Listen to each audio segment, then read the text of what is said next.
삼성전자 2배 ETF 같은 상품들이 조만간 국내 증시에 출시됩니다. 서학개미들의 국내 유입을 독려하기 위한 조치입니다. 하지만 이 우량 종목들의 주가가 더 부각되는 효과가 있을 것이다. 혹시 이런 기대를 갖는다면 오산일 수 있다라는 지적이 나오고 있습니다. 마켓 딥다이브 전유성 기자와 이유를 알아보겠습니다. 정 기자, 삼성전자 2배, 하이닉스 2배 이렇게 개별 종목 2배 상품들이 나온다는 거죠? 네, 맞습니다. 먼저 사진 한 장 준비해봤습니다. 네, 이 사진 아시죠? 알죠. 네, 유명한 사진인데요. 사실 한국에서는요, 그동안에 이제 2배 ETF, 그러니까 개별 종목을 가지고 2배 수익률을 추종하는 그런 상품을 얻었습니다. 사실 미국에는 있잖아요. 뭐 테슬라 2배를 추종하기도 하고, 엔비디아 2배 추종하기도 하고. 근데 이제 금융위원회가 이제 굳이 그렇게 좀 위험한 투자를 할 거면 이왕 미국 나가서 하지 말고 들어와서 우리 국내 주식으로 하자. 이런 취지에서 삼성전자나 SK 하이닉스 같이 이런 우량한 종목들을 그 수익률을 하루 수익률을 2배를 추종하는 ETF를 내놓겠다고 밝혔습니다. 네, 화끈한 한국 투자자분들이 반가워할 만한 소식이긴 한데 이런 2배 상품이 나왔을 때 시장에 미치는 영향은 없습니까? 네, 사실 이게 설계가 되게 좀 세밀하게 돼 있는데요. 사진으로 보면서 좀 구성 원리를 한번 살펴보겠습니다. 먼저 이 투자자는 이제 ETF를 만든 운용사한테 이제 ETF를 사면은 돈이 들어가잖아요. 그래서 먼저 초반에 1,000억으로 이제 삼성전자 2배 ETF를 산다. 이렇게 가정을 해보겠습니다. 그렇게 되면 사실 1배짜리면은 1,000억 원어치로 그냥 1,000억 원어치 주식을 사면 그게 1배예요. 그렇겠죠. 근데 이제 우리가 원하는 건 그 판에 설계하는 거는 1,000억이 들어갔지만 주식은 2,000억이 돌아다녔으면 좋겠다. 그게 구성 원리의 가장 기본입니다. 그래서 투자자들이 운용사가 팔고 있는 ETF를 1,000억을 사면 1,000억 원어치를 사면 그럼 운용사는 그걸 가지고 실물 주식을 삽니다. 삼성전자 1배짜리 그냥 주식을 사는 거죠. 그걸 500억 원어치를 사고 그리고 여기서 중요한 파트너가 있는데 바로 투자은행 IB입니다. 이 IB가 좀 돈 많은 쩐주, 그러니까 실제로 돈을 많이 대는 이제 투자 파트너인 거죠. 그래서 이제 운용사는 그 투자은행에다가 담보를 500억을 맡깁니다. 요 담보 500억을 왜 맡기는지는 따로 설명을 드리겠고요. 네, 그래서 이제 사실 저 투자은행은요, 삼성전자 주가가 오르든 내리든 원하는 거는 딱 제로예요. 그리고 삼성전자 주가가 오르든 떨어지든 원하는 거는 수익률 제로, 그리고 운용사로부터 받는 수수료가 전부거든요. 네, 그 다음 장으로 넘어가서요. 네, 그래서 이제 우리가 원하는 거 1,000억을 넣었지만 2,000원어치가 세팅이 되는 건 요 구조입니다. 투자은행 아까 돈이 많았다고 말씀드렸잖아요. 그래서 투자은행은 자기가 갖고 있는 돈을 1,500억을 끌어와서 삼성전자 주식 1,500억 원어치를 삽니다. 그럼 이렇게 되면 ETF에 들어온 돈은 1,000억밖에 안 되지만 운용사가 산 삼성전자 주식 500억, 투자은행이 산 1,500억 다 합치면은 2,000억이 되는 거죠. 그래서 1,000억 가지고 2,000억 원짜리 판이 세팅이 되는 겁니다. 네, 그래서 사실 여기서 이제 수익 구조가 이렇게 되는 거죠. 삼성전자 주식이 1% 올랐어요. 그럼 운용사가 가진 거에서 5억 오르죠. 그리고 투자은행이 가진 거 15억 올라서 투자자한테 다시 돌아가는 거는 2%, 20억이 돌아가는 구조, 레버리지 구조가 형성이 되는 겁니다. 네. 그래서 근데 반대로 아까 제가 담보 500억을 왜 말씀을 드렸냐면 이게 반대로 이게 1% 떨어졌다고 쳐보세요. 그러면 1,500억을 넣었지만 투자은행은 1,485억이 되면서 마이너스 15억이 손실이 나겠죠. 그럼 이 15억을 어디서 가져오냐? 저 담보 500억에서 빼서 챙기는 겁니다. 그래서 투자은행은 오를 때는 수익을 투자자한테 갖다 주고 그 삼성전자 주가가 떨어져서 이제 투자금에서 손실이 나면은 담보 500억에서 수취를 해가는 이런 구조로 수익률을 제로로 만드는 해지 정책을 나서는 겁니다. 그렇군요. 근데 이렇게 개별 종목 ETF가 나오면은 해당 종목의 주가 변동폭이 더 커질 수 있다면서요? 네, 맞습니다. 이게 주가가 오를 때 더 사고 내리면 더 파는 이런 좀 신기한 구조 때문인데요. 이게 또 아까 우리가 처음 말씀드렸던 게 이제 운용사가 500억 어치 주식을 샀고 IB가 1,500억 원치 주식을 샀다고 했잖아요. 근데 이제 어떤 호재가 터져가지고 삼성전자 주식이 10%가 올랐어요. 그러면 우리는 ETF에 1,000억을 넣었으니까 레버리지 수익이니까 1,200억 원이 됐고요.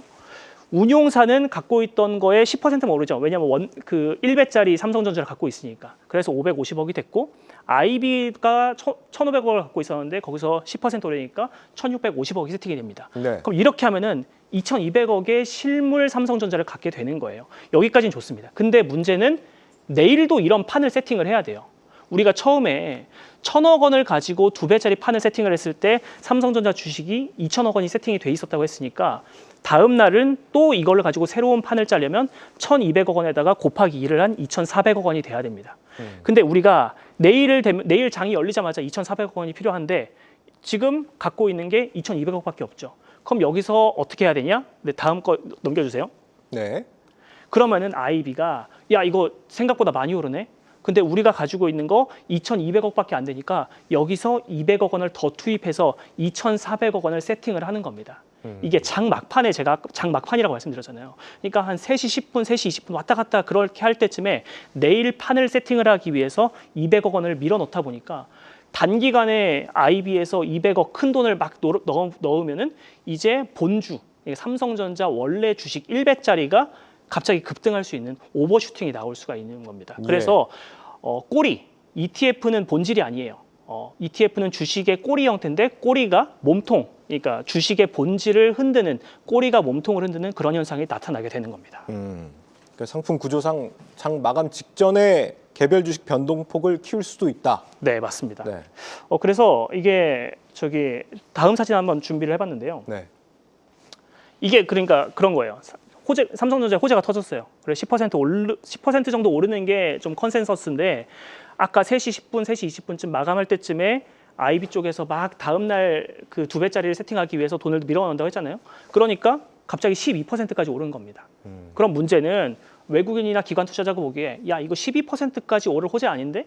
그럼 내일 장 초반에 이제 개파락으로 시작하는 거죠. 2% 던지고 시작하니까. 네, 요렇게 이제 올라갈 때는 더 오르고 내려갈 때는 좀 더 내려가는 구조다 보니까 이 과정에서 더 비싸게 사는 투자자들도 생길 거고 더 비싸게 산 투자자들은 다음 날 장 초반에 좀 손실을 보면서 출발할 수도 있는 이런 뭐 구조가 형성이 되는 겁니다.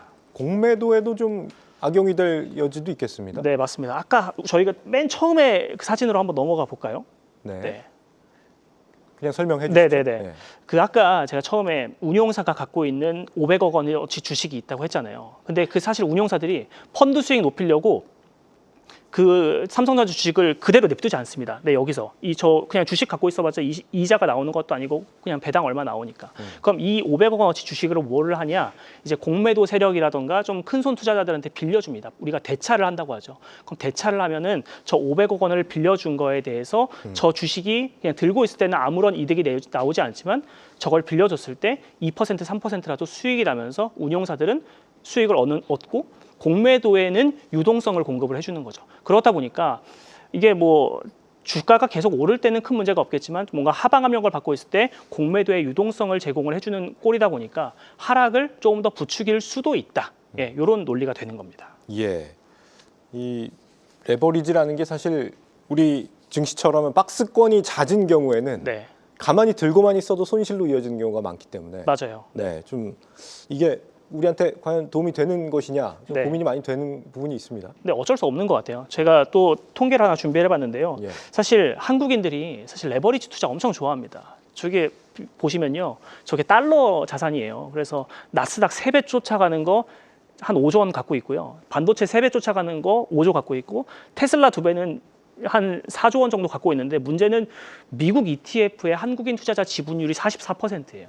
그만큼 해외에 나가서 투자하는 거를 그것도 레버리지로 공격적으로 투자하는 걸 워낙 좋아하다 보니까 네. 이런 달러 자산을 얼마나 우리 금융권에서는 갖고 오고 싶겠어요. 그러다 보니까 저렇게 나가서 차라리 하지 말고 국내 주식으로 해라 이런 취지였겠죠.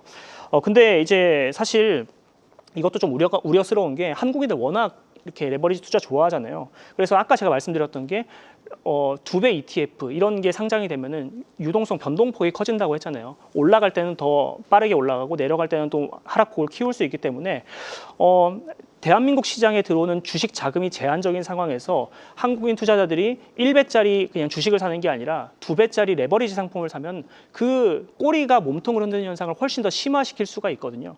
그렇기 때문에 이제 뭐 2배짜리 ETF를 사는 게 뭐 좀 단기에 좋은 수익률을 추종을 하려고 하겠지만 네. 그래도 좀 투자를 하실 때는 유의를 하셔야 될 것 같습니다. 출시가 언제쯤이면 됩니까? 네, 이게 내일 입법 예고 예정이 돼 있는데요. 입법 예고한다면 한 40일 정도 걸리고요. 그다음에 법제처 심사 그리고 국무회의 의결 이런 거 거치면은 또 한 2, 3개월 걸리고 또 이게 새롭게 출시되는 상품인 만큼 좀 거래소에서도 좀 이렇게 면밀하게 들여볼 가능성이 있거든요. 그러면 최장 45일 걸립니다. 그래서 삼성전자 2배, SK하이닉스 2배 이런 상품들이 런칭이 되려면 한 5월 이후는 돼야 될 것 같습니다. 아직은 좀 시간이 남아 있군요. 좀 면밀하게 검토를 해봐야 될 것 같습니다. 마켓 딥다이브 전유성 기자였습니다.